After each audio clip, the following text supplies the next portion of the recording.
وَإِذَا تُلِيَتْ عَلَيْهِمْ آيَاتُهُ زَادَتْهُمْ إِيمَانًا। আপনারা যারা মাহফিলে আসছেন, আল্লাহ এদেরকে একটা উপাধি লকব দিয়েছে। যারা নেকের কাজ ধরে, গুনাহের কাজ ছাড়ে, এদের একটা আছে আবরার। কি নাম? এই যে মাহফিলে এসে বসে রয়েছেন কোরআনের মহব্বতে, ইচ্ছা করলে বাসায় ঘুমায় থাকতে পারতেন, কেউ বাধা দিত। কিন্তু কোরআনের মহব্বতে, কোরআনের ভালোবাসায় তাফসীর মানে চলে আসছেন। আল্লাহ এদেরকে বলে, যারা আল্লাহর কোরআন শুনতে বসে, নেকের কাজ ধরে, আল্লাহ এদেরকে বলে ইন্নাল আবরার লাফি নাঈম। আর যারা মমতাজের গানের পাগল, কনসার্টের পাগল, ড্যান্সের পাগল, আল্লাহ এদেরকে বলে ফুজ্জার। জোরে বলেন নাউজুবিল্লাহ। এখন যারা কোরআনের তেলাওয়াত শুনে মাহফিলে আসবে, আল্লাহ এদেরকে ডাবল জান্নাত দিবে, বলে সুবহানাল্লাহ। এটা আমার কথা না, কোরআনের কথা। ওয়ালিমান খাফা মাকামা রাব্বিহি জান্নাতান। আর আপনারা যারা আগে এসে করছেন ভাও, তারা পাবেন ত্রিপুল জান্নাত, বলেন সুবহানাল্লাহ। हंसते मरहर उज़्बूरा दिक्रे देगार, हंसते मरहर उज़्बूरा दिक्रे देगार, हफ्ते आधा हंसते ज़ाकिर आए पेसार, जिंदा दारो ज़िक्रे सुबह शाम मेरा, दरता गाफिल मबज़ारे आया मेरा, खानदाने कुरान बू व ज़िक्रे लेसा, खानदाने कुरान बू व ज़िक्रे लेसा, हर के राहे निस्ते हंसते स्मुफलेसा, तानियल कुरान फैसल फेशे खुदा, গিলমান রাজা রামবাদ রাশফাদা। সুবহানাল্লাহ। ফরিদউদ্দিন আত্তার রাহমাতুল্লাহি আলাইহি পান্দেরামা কিতাবের ভিতর লিখেছেন, ও আব্দুল করিম, ও আব্দুর রহিম, ও রাবিয়া খাতুন, ও খাদিজা খাতুন, বনি আদম মানুষকে আল্লাহ তাআলা 7টা অঙ্গ দিয়া সৃষ্টি করেছেন। 7টা অঙ্গের 7টা জিকির আছে। যেই আল্লাহর বান্দা বান্দি 7টা অঙ্গের 7টা জিকির করবে, আল্লাহ তৈরি 7টা জাহান্নাম ওই বান্দা বান্দির জন্য হারাম হয়ে যাইবে। সুবহানাল্লাহ। জবানের জিকির হইল তিলাওয়াতে কোরআন। চোখের জিকির 3 প্রকার। 1 নাম্বার চোখের জিকির হইল এই চোখ দিয়ে আমার চারদিকে তাকাও। যার ঘরে মা আছে, তার ঘরে মক্কা মদিনা জিন্দা আছে। সুবহানাল্লাহ। 1 নাম্বার জিকির তিলাওয়াতে কোরআন। আমি কোরআনে কারিমের 114টি সূরার একটি সূরা সূরাতুল ইখলাস পাঠ করেছি। কোরআনে যত সূরা আছে, সব সূরার ভিতরে সূরার নাম পাওয়া যায়। আপনি সূরা নাস পড়বেন, কুল আউযু বিরাব্বিন নাস, ঠিক কি না? সূরাতুল ফালাক পড়বেন, কুল আউযু বিরাব্বিল ফালাক। আপনি সূরাতুল কাফিরুন পড়বেন, কুল ইয়া আইয়ুহাল কাফিরুন। আপনি সূরা ইয়াসিন পড়বেন, ইয়াসিন।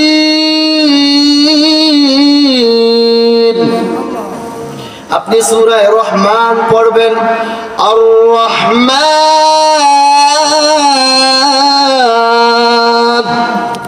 রহমানকে হামদে বেহদ মারখুদায়ে পাকেরা, হামদে বেহদ মারখুদায়ে পাকেরা, আকে ইমাদাদে মুশতে খাকেরা, আকে দর আদম দমি দর রুহেরা, দাদে আস্তুফানা জাতুনু হেরা। সুবহানাল্লাহ। আপনাকে আমাকে সৃষ্টি করেছেন যিনি, আসমান জমিন সৃষ্টি করেছেন যিনি, মায়ের গর্ভে 10 মাস 10 দিন কম বেশি সময় খাওয়াইছেন যিনি, তিনি কে? রহমান আল্লাহ। দুনিয়াতে আমরা শুধু রহমান রহমান, দুনিয়াতে শুধু রহমান রহমান রহিম বলি, কিন্তু হাসরের ময়দানে আল্লাহ কোরআনের একটা কনসার্ট করবেন, কেরাত সম্মেলন হবে। দুনিয়াতে শুধু রহমান বলছো, রহমান দয়াময়, রহমান দয়াময়। কে রহমান জানো? আল্লাহ সেদিন আল্লাহর কুদরতি মুখ দিয়ে সূরা রহমান তেলাওয়াত করে বলবেন, আনার রহমান।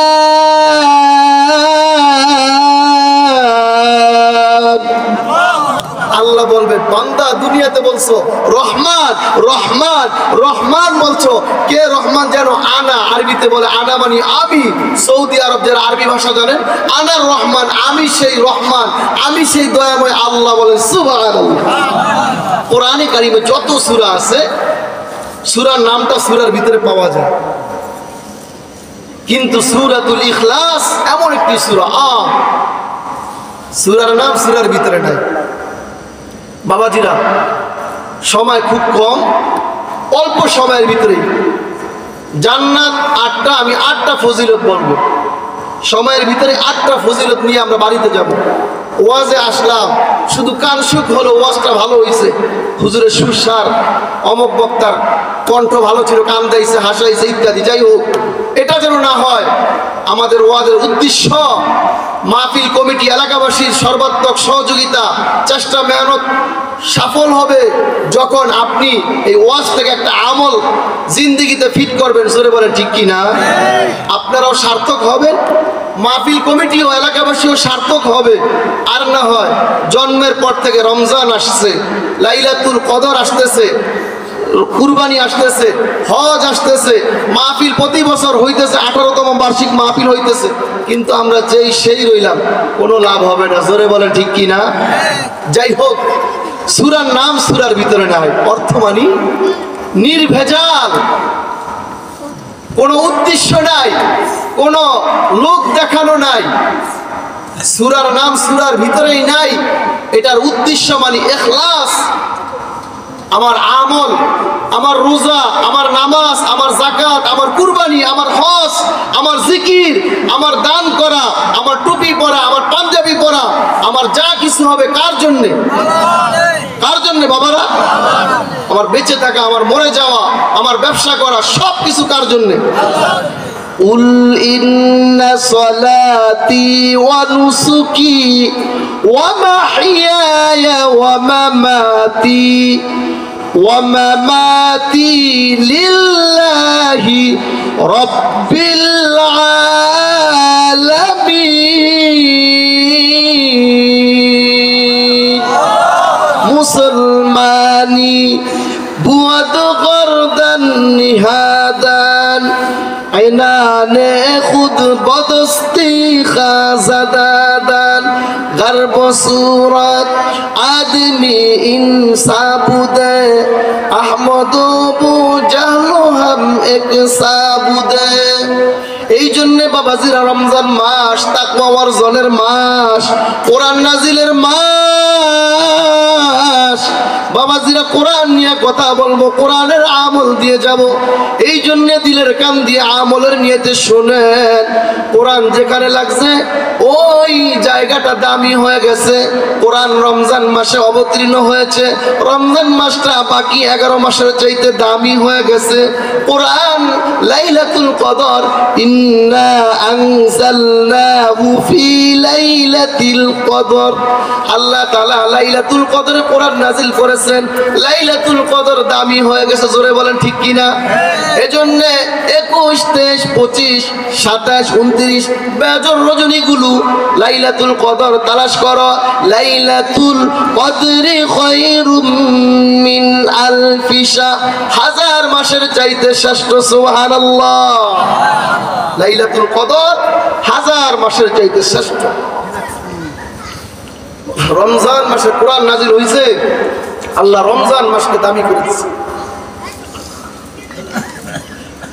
শাহরু রমাদান আল্লাযী উনজিলা ফীহিল কুরআন, রমজান মাসে কোরআন নাজিল হয়েছে, রমজান মাস দামি হয়ে গেছে। আজকে ওলামা ইকরামদেরকে মানুষ মহব্বত করে কেন বাবাজিরা? আল্লাহর কোরআন তার সিনার ভিতরে আছে দেখা। জোরে বলেন ঠিক কি না? আজকে আপনাদের এলাকার প্রিয় মুফাসসির হযরতুল আল্লাহ হযরত মাওলানা জুনায়েদ আল হাবিব সাহেব শরীয়তপুর, বিভিন্ন ডিস্ট্রিক্টে সারা বাংলাদেশে প্রোগ্রাম করেন। এই যে রমজান মাসে উমরার চলে যাবেন মক্কা মদিনায় আল্লাহর ঘর জিয়ারতে, একমাত্র কোরআনের বরকত। কিসের বরকত? সারা বিশ্ব কোরআনের পাখি, প্রিয় মুফাসসির মরহুম আল্লামা দেলোয়ার হোসেন সাইদি রহিমা, সারা পৃথিবীর কোটি কোটি মানুষের হৃদয়ের স্পন্দন হয়েছে একমাত্র কোরআনের কারণে। সরে বলে ঠিক কিনা? আজকে আপনাদের এলাকায় এত আমাদের জন্য মেহমানদারি, সবাই নিচে বসে ইমামকে, আজকে ওলামা ইকরামদেরকে সম্মানের চেয়ারে দিয়ে দিচ্ছেন, কথা বলতে মাইক দিয়ে দিচ্ছেন, খাবারের সুন্দর ব্যবস্থা করেছেন। এটা কিসের জন্য? কোরআনের জন্য। কোরআনের সাথে সম্পর্ক যার, সে দামি হয়ে যাবে। কোরআন পারি না বাবাজিরা, মসজিদে গিয়ে বুকের সাথে কোরআনটা লাগায়, চুমু খায়, কপালে লাগায়, আফসোস নেই দিলের ভিতরে। খেয়াল করেন, খেয়াল করেন, একটু আমল নেই। কোরআনে কারিমকে বুকের সাথে লাগাই, কোরআনে কারিমকে চুমু খাই, আল্লাহর কাছে মহব্বত। আল্লাহ কাকে কিসের বিনিময়ে জান্নাত দিবে কেউ বলতে পারে না। জোরে বলেন ঠিক কিনা? ইমাম খলিল আহমদ রহমতুল্লাহি আলাইহি, এত বড় ইমাম, হাজার হাজার কিতাব লিখছে, হাজার হাজার ছাত্র গড়ছে, লক্ষ লক্ষ। ইমাম খলিল আহমদ রহমতুল্লাহি আলাইহি মারা যাওয়ার পর বলতেছে, হে ইমাম খলিল আহমদ, তোমাকে আজকে কিসের বিনিময়ে জান্নাত দিব? ইমাম খলিল আহমদ ঘাবড়ায় গেছেন যে আমি ইমাম খলিল আহমদ এত কিতাব লিখেছি, এত হাজার হাজার আলেম বানাইছি, এত খানকা, এত জিকির আজগার করেছি, আজকে আমাকে ব্যাপারে এই প্রশ্ন। ইমাম খলিল আহমদ রহমতুল্লাহি আলাইহির চোখ দিয়ে টপ টপ করে পানি পড়তেছে। ইমাম খলিল আহমদ রহমতুল্লাহি আলাইহি ঘাবড়ায় গেছেন, চোখ দিয়ে পানি ঝরছে, অশ্রু ঝরছে। বলা হচ্ছে, ইমাম খলিল আহমদ, তুমি একদিন কিতাব লিখতেছিলা, কোরআনের তাফসীর লিখতেছিলা, তোমার কলম দিয়ে কালি আসতেছিল না, ওই সময় বাঁশের কলম দিয়ে দোয়াত কালির ভিতরে ভিজায়া আবার লিখা হইতো। কালি না আসছিল, তুমি ঝাড়া দিছিলা, ওই বাঁশের কলম থেকে এক ফোঁটা কালি পড়ছিল, ওই কালির ভিতরে একটা মশা এসে পান করতে বসে গেছে, তুমি মশার দিকে মায়ার নজরে তাকাইছো যে আরে মশার বড় পিপাসা লাগছে, এই মশাটাকে কালি পান করার সুযোগ করে দিয়েছ, মশার প্রতি দিলে দিলে মায়া করেছো। আমি আল্লাহর কাছে এই মায়াটা, তোমার দিলের ব্যথাটা তো ভালো লাগছে, এই মশাকে কালি পান করার সুযোগ দেওয়ার কারণে আমি আল্লাহ তোমাকে মাফ করে দিলাম। বলেন সুবহানাল্লাহ। এজন্য আল্লাহ কারে কিসের মাধ্যমে, আল্লাহ যদি হিসাব চায়, কেউ আমরা হিসাব দিয়ে জান্নাতে যেতে পারবো না। জোরে বলেন ঠিক কিনা? হিসাব ছাড়া যদি বড় পীর আব্দুল কাদের জিলানীকে আল্লাহ প্রশ্ন করে হিসাব চায়, হিসাব দিয়ে যেতে পারবে না। বনি ইসরাইলের এক যুবক 500 বছর ইবাদত করছে দ্বীপের ভিতরে, চতুর্দিকে পানি, শুধু মাঝখানে আনার গাছ। এই আনার গাছ থেকে প্রত্যেক ওয়াক্তে নবী এই হাদিসটা সাহাবীদেরকে বলছেন, নবীজি এই হাদিসটা বলছেন, 500 বছর ইবাদত করছে, একটা গুনাহ করে নাই। এখন আল্লাহ ফেরেশতাদেরকে বলতেছে, সংক্ষেপে বলতেছি, এই 500 বছরের ভিতরে গারিম আনার গাছের আনার খাইছে, আর সমুদ্রের স্বচ্ছ পানি খাইছে, মিষ্ট পানি আল্লাহ ব্যবস্থা করে দিয়েছে, সমুদ্রের পানি লবণাক্ত। যাই হোক, আল্লাহ ফেরেশতাদেরকে বলতেছে, হে আমার ফেরেশতারা, আমার এই বান্দাকে আমার দয়া মায়া দিয়া জান্নাত দিয়া দে। সুবহানাল্লাহ। এখন এর কাছে ভালো লাগে নাই, 500 বছর ইবাদত করছে, আমার নেক আমল গেল কই?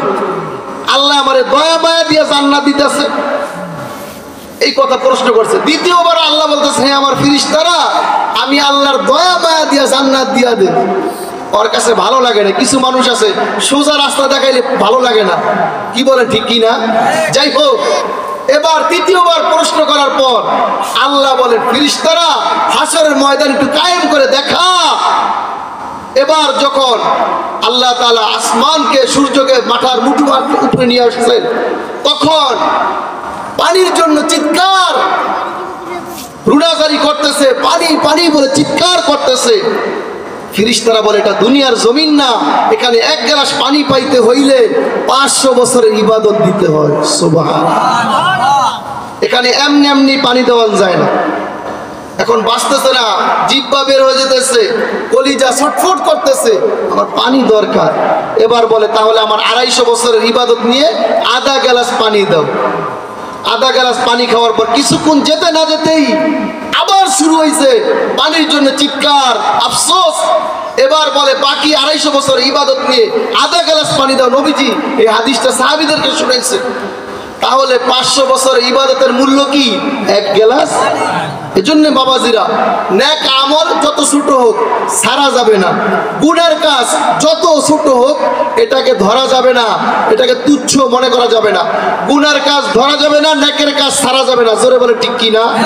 যাই হোক, সূরাতুল ইখলাস যদি কোনো আল্লাহর বান্দা বান্দি দৈনিক 200 বার পাঠ করে, 200 বার, যদি কোনো আল্লাহর বান্দা বান্দি সূরাতুল ইখলাস 200 বার পাঠ করে, আল্লাহ তাআলা তার 50 বছরের গুনাহ মাফ করে দিবেন। সুবহানাল্লাহ। সূরাতুল ইখলাস হয়েছে আল্লাহর ওয়াহদানিয়াত, আল্লাহর পরিচয়ের একটি সূরা। আমি 8টা ফজিলত বলেই এটার শানে নুজুল, অবতীর্ণের প্রেক্ষাপট। 1 নম্বর আমল বলছে, সবক নিয়ে যান। 1 নম্বর আমল, যদি কোনো ব্যক্তি সূরাতুল ইখলাস দৈনিক 200 বার পাঠ করে, আল্লাহ তাআলা তার 50 বছরের গুনাহ মাফ করে দিবেন। সুবহানাল্লাহ। ইল্লা আইয়াকুনা দাইনুন, তবে ঋণ ব্যতীত। আপনি একজনের কাছ থেকে 10,000 টাকা ধার নিয়েছেন, 50,000 টাকা ধার নিয়েছেন, 500 টাকা ধার নিয়েছেন, দোকানে 1 কাপ চায়ের বিল বাকি আছে। এভাবে করে বান্দার হক, হুকুকুল ইবাদ আপনি 200 বার কেন, 2000 বার কেন, 2 কোটি বার কেন, 1000 কোটি বারও যদি সূরাতুল ইখলাস পড়েন, বান্দার হক আল্লাহ মাফ করবে না। জোরে বলেন ঠিক কিনা? খবরদার, সাবধান। এজন্য কোনো মানুষের ঋণ নিয়া, কোনো মানুষের উপরে জুলুম করে, মানুষের হক নষ্ট করে কবরে যাওয়া যাবে না। আল্লাহ সব মাফ করতে পারে, নামাজ, রোজা, ইবাদত, বন্দেগী, কিন্তু বান্দার হক মাফ করবে না। 2 নম্বর আমল বলছি সবক। এর যুবক ভাই, পর্দানিশি মা, সূরাতুল ইখলাস কেমন একটি পাওয়ারফুল আমল, সূরা ইখলাস কেমন একটি এটেল বোম, কেমন একটি পারমাণবিক বোমা। এরে বাবাজিরা, পর্দানিশি মা, দিলের কান দিয়ে শোনেন। যুবক ভাই, জীবনে অনেক গুনাহ করলাম, অনেক অন্যায় করলাম। রাত্রিবেলা শোয়ার সময় হেডফোনটা কানে লাগায়া গুনাহ করতে করতে ঘুমাইলাম। এরে বাবাজিরা, যুবক ভাই, 1 নম্বর আমল সূরাতুল ইখলাস যদি কোনো আল্লাহর বান্দা বান্দি দৈনিক 200 বার পড়ে, আল্লাহ তাআলা তার 50 বছরের গুনাহ মাফ করে দিবেন। সুবহানাল্লাহ। 2 নম্বর সবক, 2 নম্বর আমল বলছি, মান করা সূরাতুল ইখলাস মাররাতান তাদিলু ফি সুলুসিল কুরআন। যে আল্লাহর বান্দা বান্দি একবার সূরাতুল ইখলাস পাঠ করবে, আল্লাহ পাক রব্বুল আলামিন কোরআনে কারীমের 3 ভাগের 1 ভাগ 10 পারা কোরআন শরীফ তেলাওয়াত করার সওয়াব ওই বান্দা বান্দির আমল নামায় লিখে দেন। সুবহানাল্লাহ। 2 বার পড়লে 20 পারা কোরআন শরীফের সওয়াব। 3 বার যে আল্লাহর বান্দা বান্দি পড়বে, আল্লাহ পাক রব্বুল আলামিন ওই বান্দা বান্দির আমল নামায় 1 খতম কোরআন শরীফের সওয়াব লিখে দেন। সুবহানাল্লাহ। এর যুবক ভাই, জীবনে অনেক গুনাহ করলা, তোমার আমার হয়তো অনেকের মা নাই, অনেকের বাবা নাই। এরে বাবাজির, আমি মুফতি আমিনুল ইসলাম হাশেমির মা দুনিয়ার বুক থেকে 2001 সনে চলে গেছেন। আমি তখন মক্তবে ছোটবেলায় ঢাকা ইসলামপুর তাঁতিবাজার মাদ্রাসায় পড়ি। এ বাবা, যুবক ভাই, জুমার দিন আসলে মসজিদের কোণে বসে বাবা মায়ের জন্য, বাবার জন্য, দাদার জন্য, দাদির জন্য তিনবার সূরাতুল ইখলাস পড়ো বাবা, তিনবার সূরাতুল ইখলাস পড়েন। এরে বাবা, এক খতম কোরআন শরীফের সওয়াব মায়ের কবরে, বাবার কবরে, দাদার কবরে, দাদির কবরে চলে যাবে। এরে বাবা জিরা, এই মা বাবার চাইতে আপন দুনিয়ার বুকে কেউ নাই। আপনার আমার সবচেয়ে আপন চারজন। কয়জন? সবাই জোরে বলেন কয়জন? এক নম্বর হয়েছেন আপনার আমার আপন সবচেয়ে প্রথম আল্লাহ। কে কে জোরে বলেন, সবাই জোরে আল্লাহর নামটা বলেন। এক নম্বর আপন কে? আরে বাবাজিরা, এক নম্বর আপন আল্লাহ। দুই নম্বর আপন আপনার আমার নবী। আপনার আমার নবী কখনোই আপনাকে আমাকে বলবে না। আপনাকে আমাকে বলেন নাই, এখনো বলেন নাই, ভবিষ্যতেও বলবেন না। এরে বাবাজিরা, নিজের আমল, নিজের ইবাদত নিজেই করে যেতে হবে। আজকে মরলে কালকে 2 দিন, পরের দিন কেউ কাঁদবে না। আজকে মরলে কালকে 2 দিন, পরের দিন কেউ কাঁদবে না। যাদের জন্য করলা কামাই তারা কেউ চিনবে না। থাকতে সময় করো আমল, ইমান করো খাঁটি। শেষ ঠিকানা তোমার আমার 3.5 হাত মাটি। শেষ ঠিকানা তোমার আমার 3.5 হাত মাটি। আজকে মরলে কালকে 2 দিন, পরের দিন কেউ কাঁদবে না। যাদের জন্য করলা কামাই তারা কেউ চিনবে না। থাকতে সময় করো আমল, ইমান করো খাঁটি। শেষ ঠিকানা তোমার আমার 3.5 হাত মাটি। জোরে বলেন ঠিক কিনা? বাবাজিরা, সময় থাকতে বুঝেন, একটা দিন যাইতেছে, আমার হায়াত থেকে একটা দিন শেষ হয়ে যাইতেছে। একটা সপ্তাহ যাইতেছে, আমার হায়াত থেকে একটা সপ্তাহ শেষ হয়ে যাইতেছে। একটা মাস যাইতেছে, আমার জীবন থেকে একটা মাস শেষ হয়ে যাইতেছে। একটা বছর শেষ হওয়া, আমার জীবন থেকে একটা বছর কমে যাওয়া। জোরে বলেন ঠিক কিনা? বাবাজিরা, হায়াত কিন্তু বাড়ে না। আমার জীবন থেকে 2024 সন চলে গেছে, এর মানে দ্বিতীয়বার আর 2024 আসবে না। আমি 2025 সনে চলে আসলাম। এরে বাবাজিরা, হায়াতের কিন্তু গ্যারান্টি নাই। আসার সময় আগে বাবা দাদা আসছে, তারপরে বাবা আসছে, তারপরে ছেলে আসছে, নাইনাতপুর আসছে। এই তো গত 1 মাস আগে জুমার দিন 3টা বাজে ঢাকার ধলেশ্বর সেতু দিকে তাকায় দেখলাম টোল প্লাজায় বাইক টোল দিয়েছে, এবার ছেড়ে যাবে। পিছনে 2টা প্রাইভেট কার এই বরিশাল থেকে ব্যাপারী পরিবহন বাস গিয়ে এখানে নিয়ন্ত্রণ হারায় ফেলে সামনের 2টা প্রাইভেট কার এবং বাইকটাকে দুমড়ে মুচড়ে জায়গায় 5 জন মানুষ মরে গেছে। জোরে বলেন ঠিক কিনা? বাবাজিরা, এই আজকের রাত্রটা, এই আজকের মাহফিল জীবনের শেষ মাহফিল হতে পারে। জোরে বলেন ঠিক কিনা? আগামী বছরও মাহফিল হবে, হয়তো আপনি আমি থাকবো না। জোরে বলেন ঠিক কিনা? এই জন্যে বাবাজিরা আমল নিয়ে যান। এই জন্যে মায়ের জন্য, বাবার জন্য জুমার দিন আসলে পারলে মা বাবার কবরের সামনে গিয়া 3 বার সূরাতুল ইখলাস পড়ব। কয়বার? যাওয়ার সম্ভব না হইলে মসজিদের কোণে বসে 3 বার সূরাতুল ইখলাস পড়ে একাকী দোয়া করে তারপরে বের হব। এই আমলটা করতে কে কে রাজি আছেন? আল্লাহ সবাইকে কবুল করে। জোরে বলেন আমিন। নারায়ে তাকবীর, নারায়ে তাকবীর। আপনার আল্লাহ সবাইকে কবুল করেন।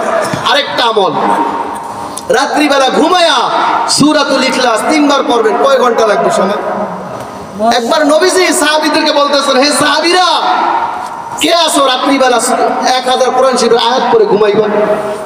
তো সাহাবীরা ভয় পাইতেছে, 1000 কোরআন শরীফের আয়াত পড়ুন কুনসুম, ঘুমাইমু কুনসুম। কোন সাহাবী হাত উঠায় না। 1000 কোরআন শরীফের আয়াত পড়লে রাত্র হইতো শেষ হয়ে যাবে। এবার নবীজি বলছে সূরা তাকাসুর কে পারো 7 আয়াত, আলহাকুমুত তাকাসুর হাত্তা যুরতুমুল মাকাবির, পুরা সূরা পড়লাম না। এবার সব সাহাবীরা হাত উঠাইছে। নবীজি বলছেন হে সাহাবীরা, এই সূরা একবার পড়লে তোমাদের আমল নামায় কোরআনের 1000 আয়াত পড়ার সওয়াব পেয়ে যাইবা। সুবহানাল্লাহ। আপনাদের বাসা বাড়িতে, কবরস্থানে, ঈদের দিন, মসজিদে জুমার দিন যত দোয়ার আয়োজন হয়, ইমাম সাহেব সূরাতুল ইখলাস 3 বার পড়ে কি পড়ে না? পড়ে। এটা সহিহ হাদিস। সূরা ইখলাস 3 বার পড়লে 1 খতম কোরআন শরীফের সওয়াব পাওয়া যায়। আপনারা যতদিন বেঁচে থাকেন, যে যেখানে রাতে থাকেন, সূরা ইখলাস 3 বার পড়ে ঘুমাইবেন। বালিশের সাথে মাথা লাগাইলে সাথে সাথে ঘুম আসে? সাথে সাথে ঘুম আসে না। 10 মিনিট, আধা ঘন্টা, 1 ঘন্টা, 5 মিনিট দেরি হয়। জোরে বলেন ঠিক কিনা? কয় মিনিট সময় লাগবে, কিন্তু আমরা আমল জানি না, আমাদের ইচ্ছা নাই, আগ্রহ নাই। কে থেকে যতদিন বেঁচে থাকবো কোরআনে কারিম 1 খতম করে রাত্রিবেলা ঘুমাইবো। কে কে রাজি আছে? নারায়ে তাকবীর। আল্লাহ সবাইকে কবুল করে। জোরে বলেন আমিন। যদি যতদিন বেঁচে থাকেন আপনার আমল নামায় 30 দিনে 30 খতম, 101 বছরে 365 খতম, 10 বছর, 20 বছর, 50 বছর যদি বেঁচে থাকেন, কি পরিমাণ কোরআনের খতম হবে? জোরে বলেন ঠিক কি না? এই জন্য বাবাজিরা 2 নম্বর আমল বললাম সূরা ইখলাস 3 বার পড়লেন। 3 নম্বর আমল বলছি মান করা সূরাতুল ইখলাস 10 মাররাত বানাল্লাহু লাহু বাইতান ফিল জান্নাহ। আল্লাহর নবী, বিশ্ব নবী রাহমাতুল লিল আলামিন বলেন, খেয়াল করেন, যে আল্লাহর বান্দা বান্দি সূরা ইখলাস 10 বার পড়বে, কয়বার? আল্লাহ তাআলা তার জন্য জান্নাতের মাঝে বিশাল বড় অট্টালিকা, বিশাল বড় ভবন তৈরি করে দিবেন। সুবহানাল্লাহ। এলাকার অনেকের বাড়ি দেখলে আফসোস আসে মানুষ হিসাবে, যেহেতু আমরা রক্তে গোস্তে মানুষ রূপান্তরিত, এই জন্য আমাদের দিলের ভিতরে আসতে পারে। কারো বিল্ডিং দেখলে, কারো পজিশন ভালো দেখলে ওই সময় সূরা 10 বার পড়বো। দুনিয়াতে না হোক, আখিরাতে তো আল্লাহ একটা জান্নাতে বাড়ি করে দিবেন। জোরে বলেন ঠিক কি না? এই জন্য 3 নম্বর আমল বললাম। 4 নম্বর আমল বলছি, নবীজি একবার জিবরাইল আমিনের সাথে কথা বলতেছে।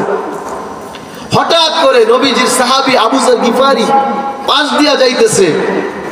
এখন সুর দেওয়ার সময় নাই, 10 মিনিটের ভিতরে 10-15 মিনিট সময় নিন। এবার নবীর সাহাবী আবু যর গিফারি যাইতেছে। হঠাৎ করে জিবরাইল বলতেছে, ইয়া রাসূলুল্লাহ, ইয়া হাবিবাল্লাহ, ওগো আল্লাহর নবী, আপনার সাহাবী আবু যর গিফারি যাইতেছে পাশ দিয়া। নবীজি বলতেছেন, হে জিবরাইল, আবু যর গিফারি তো জমিনে থাকে, তুমি তো আসমানের ফেরেশতা, তুমি আবু যর গিফারিকে কিভাবে চিনো? জিবরাইল আমিন বলতেছে, ইয়া রাসূলুল্লাহ, ইয়া হাবিবাল্লাহ, আপনার সাহাবী আবু যর গিফারির ভিতরে 2টা আমল রয়েছে। 2টা আমলের কারণে আসমানের ফেরেশতা স্বয়ং আল্লাহ তাআলাও আবু যর গিফারিকে চিনে। বলেন সুবহানাল্লাহ। 1 নম্বর আমল সংক্ষেপে বলছি, আবু যর গিফারির ভিতরে কোনো অহংকার নাই, কোনো দেমাগ নাই, কোনো আত্মগর্ব নাই, কোনো হিংসা নাই। হিংসা বড় খারাপ। বিশ্বনবী রাহমাতুল লিল আলামিন বলেন, লা ইয়াদখুলুল জান্নাতা মান কানা ফি কলবিহি মিসকালা হাববাতিন মিন কিবির, রাওয়াহুল বুখারী। যার ভিতরে যাররা পরিমাণ, সরষা দানা পরিমাণ অহংকার থাকবে, সে জান্নাতে প্রবেশ করবে না। আজকে হিসাব করে বলেন দি, অন্তরকে সাক্ষী করে আমরা নামাজ পড়ি, রোজা রাখি, টুপি আছে, পাঞ্জাবি টুপিদারি, লেবাস পোশাক সব আছে, কিন্তু আমাদের ভিতরে হিংসা অহংকার আছে না নাই? বড় মারাত্মক ব্যাধি, মারাত্মক রোগ। এজন্য বাবাজিরা, এই হিংসা অহংকার করার ক্ষমতা অধিকার কার? একমাত্র আল্লাহ। আল্লাহ ছাড়া কারো এই অহংকার করার অধিকার ক্ষমতা কারো নাই। আবা ওয়াস্তাকবারা ওয়া কানা মিনাল কাফিরিন। অহংকারের চাদর একমাত্র আল্লাহ। ইবলিস শয়তান অহংকার করেছে, আল্লাহ তাকে কাফের বানায় দিয়েছে। বলেন নাউজুবিল্লাহ। যাই হোক, আবু যর গিফারির ভিতরে কোনো অহংকার নাই, মাটি হয়ে চলে, বিনয়, নম্র, ভদ্র। 2 নম্বর, আবু যর গিফারি যখনই সময় পায় সূরাতুল ইখলাস পড়ে। সুবহানাল্লাহ। আবু যর গিফারিকে আসমানের ফেরেশতারা স্বয়ং আল্লাহ সবার কাছে পরিচয় লাভ করে ফেলছে সূরা ইখলাস পড়ে পড়ে।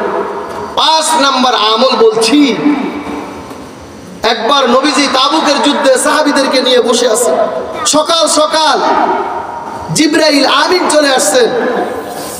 ইয়া রাসূলুল্লাহ, ইয়া হাবিবাল্লাহ, আপনার সাহাবী মুয়াবিয়া ইবনে মুআবিয়া মারা গিয়েছে, আল্লাহ বলছেন তার জানাজা আপনাকে পড়াইতে, তার জানাজা আপনাকে পড়াইতে বলছেন। নবীজি বলতেছেন এখান থেকে 500 মাইল দূরে, এত দূর আমি এই অল্প সময়ের ভিতরে কিভাবে তার জানাজা পড়াইব? জিবরাইল আমিন বলতেছে আমি জিবরাইলের 600 ডানা রয়েছে, যদি 2টা ডানা পৃথিবীর জমিনে বিস্তার করে দেই, বিছায় দেই, পুরা জমিনে সব মাটি সে ফেলবে, পুরা জমিনে সব মাটি ঢেকে ফেলবে। বলে সুবহানাল্লাহ। আমি জিবরাইল আমিন যদি আমার ডানা দিয়ে মাটিতে আঘাত করি, মাটি সরে গিয়ে আপনার সাহাবী মুয়াবিয়া ইবনে মুআবিয়ার লাশ আপনার সামনে চলে আসবে। সুবহানাল্লাহ। কারণ আমাদের মাযহাবে নিয়ম হয়েছে জানাজা ইমাম সাহেবের সামনে লাশ রাখতে হবে, এটা ইমাম আবু হানিফার মাসআলার কওল। কিন্তু আজকে আমাদের সমাজে, আমাদের দেশে দেখা যায় মানুষ মারা গেছে সৌদি আরব, লাশ রয়েছে বিদেশে, আমাদের দেশে গায়েবানা জানাজা পড়ে, হয় কি হয় না? যাই হোক, এবার নবীজি জানাজার প্রস্তুতি নিচ্ছেন জানাজা পড়ানোর জন্য। হঠাৎ করে দেখতেছেন পুরা আকাশ কেমন যেন মেঘাচ্ছন্ন হয়ে গেছেন, কেমন যেন অন্ধকারাচ্ছন্ন হয়ে গেছেন। নবীজি জিজ্ঞাসা করতেছেন, হে জিবরাইল, এমন অন্ধকারাচ্ছন্ন, কেমন যেন অন্ধকারাচ্ছন্ন মেঘমালা, সূর্য নিচে নেমে গেল। জিবরাইল আমিন বলতেছে, ইয়া রাসূলুল্লাহ, আপনার সাহাবী মুয়াবিয়া ইবনে মুআবিয়ার জানাজার জন্য আসমান থেকে 70,000 ফেরেশতা চলে আসছে। বলেন সুবহানাল্লাহ। নবীজি জিজ্ঞাসা করছে আমার সাহাবী এমন কি আমল করেছে যে আমলের কারণে আসমানের ফেরেশতারা চলে আসছে? এবার নবীজি বলতেছেন, এবার জিবরাইল আমিন বলতেছেন আপনার সাহাবী মুয়াবিয়া যখনই সময় পাইছে তখনই সূরা ইখলাস কুল হুয়াল্লাহু আহাদ আল্লাহুস সামাদ লাম ইয়ালিদ ওয়া লাম ইউলাদ ওয়া লাম ইয়াকুল লাহু কুফুয়ান আহাদ পাঠ করছে। সুবহানাল্লাহ। আপনি আমিও যদি আমল করি, আল্লাহর ফেরেশতারা আসতে পারে কি পারে না? পারে। 7 নম্বর আমল বলছি, নবীর সাহাবী হযরত সাদ রাদিয়াল্লাহু তাআলা অভাব অনটনে নবীজির কাছে গিয়ে আমল চাইতেছে। আমাদের সমাজে অনেক মানুষ আছে মাসে 40,000 টাকা কামায়, কিন্তু মাস শেষ হওয়ার আগেই এত অভাব অনটন, আবার আরেকজনের কাছ থেকে ঋণ করে, হয় কি হয় না? অনেক টাকা কামায় কিন্তু মাগার বরকত হয় না, আবার আরেকজনের কাছে ধার করে, কি বলে ঠিক কি না? তো নবীজির সাহাবী হযরত সাদ রাদিয়াল্লাহু তাআলা অভাব অনটন যায় না ঘর থেকে, নবীজির কাছে গিয়ে আমল চাইতেছে। নবীজি বলতেছেন, হে আমার সাহাবী, তুমি যখন ঘরে প্রবেশ করবা তখন ঘরে প্রবেশের সময় সালাম দিবা, আসসালামু আলাইকুম ওয়া রাহমাতুল্লাহ। নবীজি বলছেন সালাম দিবা ছেলে বাবাকে, বাবা ছেলেকে, স্ত্রী স্বামীকে, স্বামী স্ত্রীকে, উভয়কে সালাম দিবেন।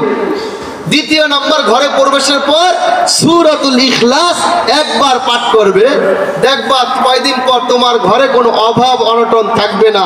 সুবহানাল্লাহ।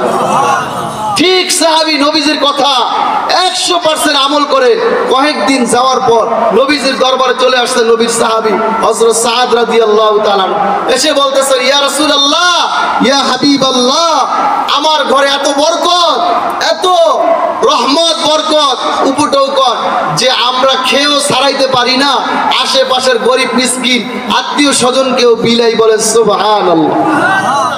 8 নম্বর আমল বলছি বাবাজিরা, হযরত আবু হুরায়রা থেকে বর্ণিত, আখবারানি সামিআতু রাসূলুল্লাহ সাল্লাল্লাহু আলাইহি ওয়াসাল্লাম, নবীজি বলতেছেন যে মসজিদে নববীতে প্রবেশের পর দেখতেছেন এক সাহাবী সূরাতুল ইখলাস পড়তেছে। নবীজি বলতেছেন ওয়াজাবাত লাহু, নবীজি বলতেছেন ওয়াজাবাত লাহু, ওয়াজাবাত লাহু, হে আমার সাহাবী তোমার জন্য আবশ্যক হয়ে গেছে। তোমার জন্য আবশ্যক হয়ে গেছে, তোমার জন্য আবশ্যক হয়ে গেছে। সাহাবী জিজ্ঞাসা করতেছে, ইয়া রাসূলুল্লাহ কি আবশ্যক হয়ে গেছে? নবীজি বলতেছেন তোমার জন্য জান্নাত আবশ্যক হয়ে গেছে। সুবহানাল্লাহ। একটা রয়ে গেছে।